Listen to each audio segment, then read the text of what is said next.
Hello, I am Kristen, and welcome to my carnivore diet journey.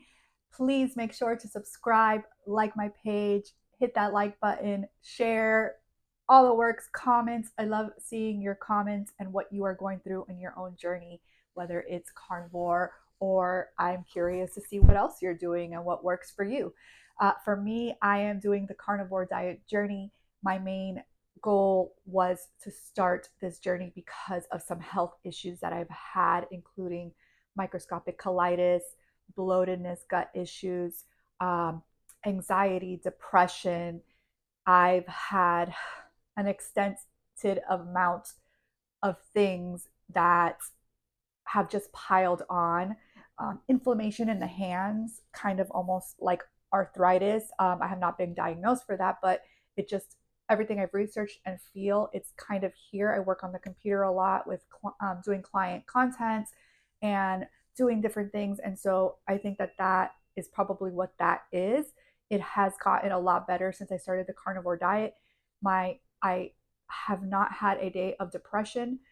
My anxiety is at an all-time low that it's been in years. I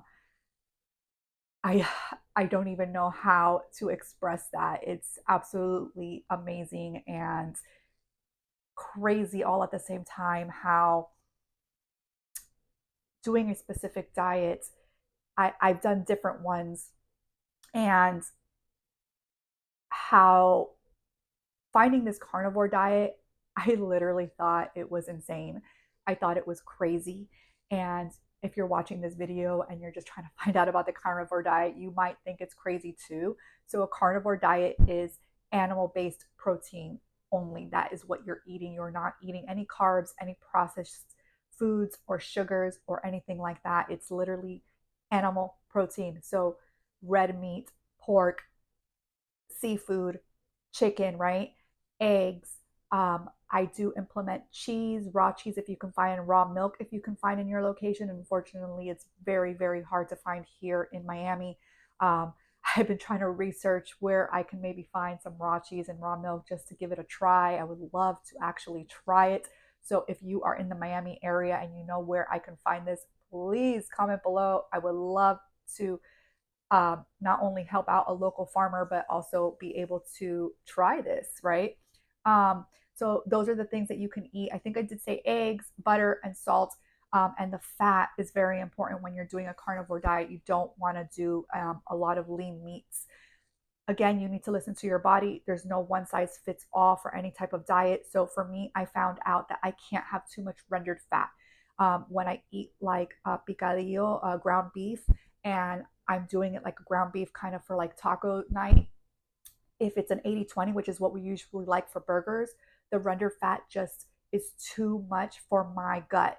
For my colitis issues, it just flares up and I don't feel good. So I know that I need a leaner ground beef if I'm going to eat it like that. If I eat it as a burger, which is funny enough, I'm okay with that. So it just, you have to see what works for you and what doesn't. I also found out that I have a pork intolerance. Apparently, I can't have uh, too much of pulled pork, pork belly, which I absolutely love, but I'm okay with bacon and pork rinds. And so I just, it is what it is. Bone broth. I was making my own homemade bone broth, and I found out that I have an allergy to bone broth.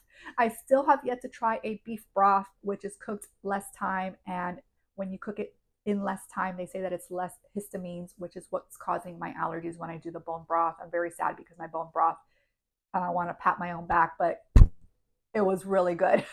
And so I'm a little sad about that. I might try it again, or maybe there's the charm. I don't know, or I'll just be like itching my eyes out because that's what happens when I drink my bone broth. Um, but I wanted to come in today, aside from explaining that for anybody who's new here. I know if you've been following, you already know what the carnivore diet is and you've heard all these things that I just repeated. But I just want to make sure that you kind of, if you missed it, this is what's going on. And so I wanted today to discuss intermittent fasting. I got a comment the other day that I should try intermittent fasting. If you've seen my videos, I actually most of the time do intermittent fasting. I actually fast first thing in the morning. My last meal of the day is probably anywhere, it ranges on the day of my schedule with the kids, but it's anywhere from 6-ish to 8 o'clock at night, my last meal. And I don't have my first meal until usually 11 or 12 o'clock the next day. Now, with that said, I have also said that I listen to the cues of what my body is telling me. So sometimes my body is telling me that it's hungry and it's 9 o'clock in the morning or 10 o'clock in the morning. And so, depending on what I'm doing that day, if I'm leaving the house and I know that I'm not going to be able to get anything to eat really late and I'm already hungry, I will have my breakfast earlier that day. If I'm home, a lot of times I'll wait a little bit and try to push it as much as possible. But if I'm really, really hungry, I just eat. It's not the end of the world for me. It's not, I'm not very, very strict when it comes to that. I kind of just do it because I've always been the type of person where I'm not very hungry first thing in the morning. I have never woken up at 5 or 6 in the morning to work out and been like, oh my gosh, I'm starving. I need to eat now. It's never been, even when I was younger. My mom would wake me up. Do you want to go have breakfast? Do you want breakfast? And I'm like, no, I'm not hungry right now. And it was 12 o'clock in the afternoon. And so I'm still kind of like that. My husband intermittent fasts as well. And he actually really, really likes it. He says that he feels better doing it. So if you have never done it before, I would definitely do your research and see if it's something that would fit for your lifestyle and test it out if you want to, and see how you feel. And if you don't see a change or you just really don't like it, then go back to what schedule you had eating before. But maybe it's something that makes you feel better. Maybe you get more energy in the morning. I know that I'm clearer in the morning usually, before even eating, so I don't feel like I need that meal so early in the morning. And so there's different ways of the intermittent fasting. There's the 16-8 and the 18-6. So this is one of the most popular ways of doing it. And it involves a daily eating window. So the 16-8 means that you are fasting for 16 hours, and within that 8 hour window, that's when you're eating. So I usually do the 16-8 because if my last meal is at 8 o'clock and I don't eat till 12, I'm pretty much within that window. For the 18-6, it's similar to the 16-8, but with a shorter eating window. So you only have 6 hours within your eating window. I like to have a bigger eating window because I have 3 kids and my life is chaotic. Um, I work from home. I have my YouTube channel. I help my husband with our business, and I have to do the daily activities of the kids and the daily activities of the house, right? I mean, it took me probably almost 2 hours this morning to order groceries. I want to do a grocery haul for you, but I usually just order groceries, which just reminded me now that I put my groceries away without showing you. So I will have to do that on another video. But I order from like 2 different places because one place doesn't have enough. And so I go back and forth to see which place is cheaper. And it took me, I swear, it not 2 hours, but it took me probably a good hour or and change just to do my order for my groceries this morning. And so I went rambling on from one subject to the other. Um, so yeah, I have a lot. I have a lot on my plate. That was my point. And so I like to have that bigger window just in case I don't or I'm not able to eat within a 6 hour time frame, if that makes sense to you. I got back on track. I got back on track. And so again, if this might not be for you and it might be for you, I'm curious if you do intermittent fast. How do you feel? How did you get into it? How long have you been doing it? Write it in the comments. I would love to hear about that.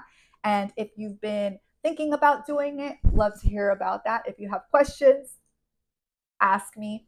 I would love to answer anything that I know or that I've done personally. Again, I'm not a nutritionist or a doctor. This is just my personal journey on the carnivore journey and how I'm feeling, how it is helping me with the health issues that I've had.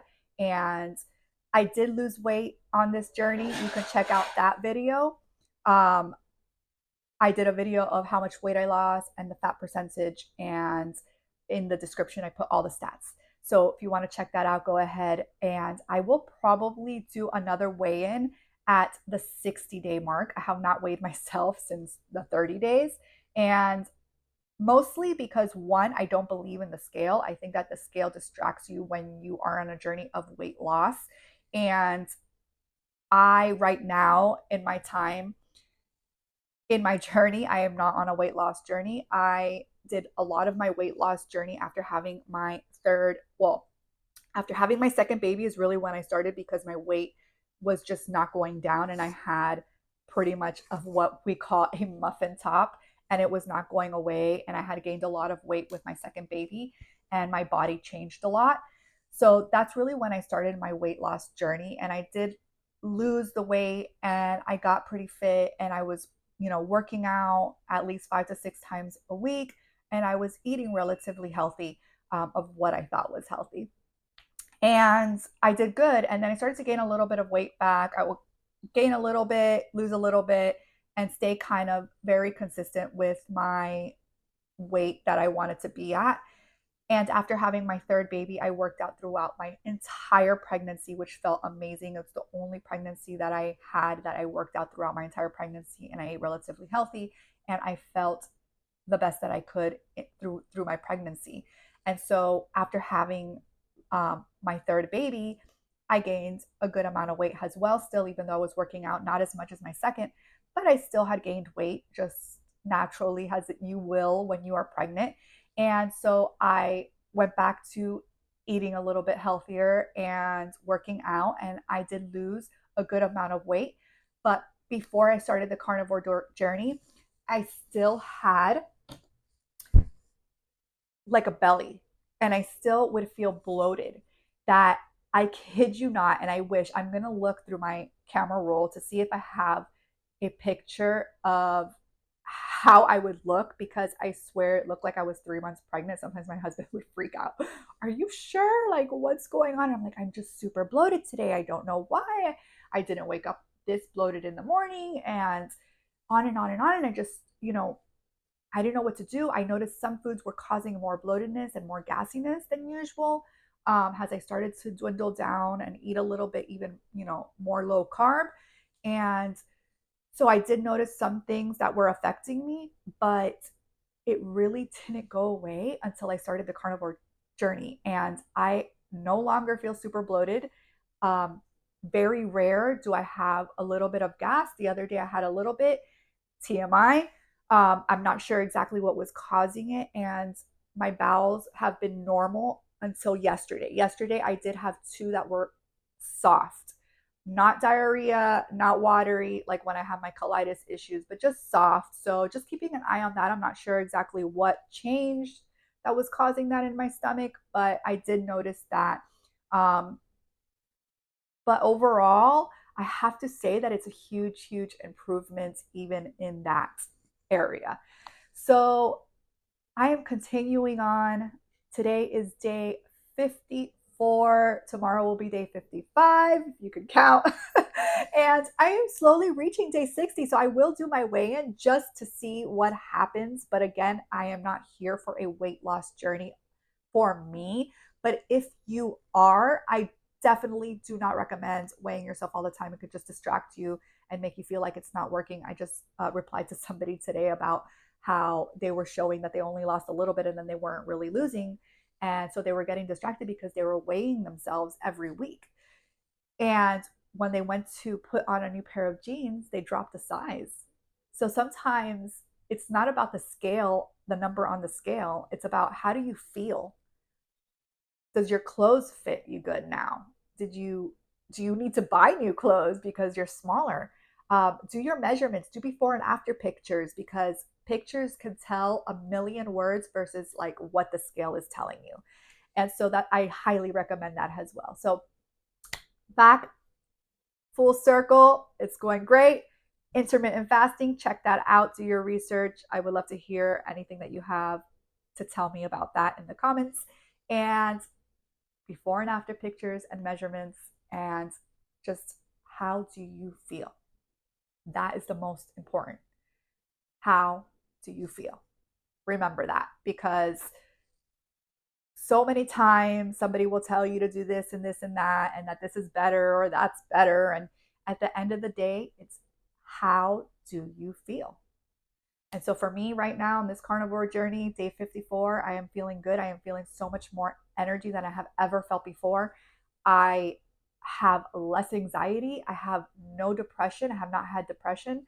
Um, my inflammation is definitely down. My bloatedness is down. I don't have as many stomach issues as I was having. I was having almost every other day.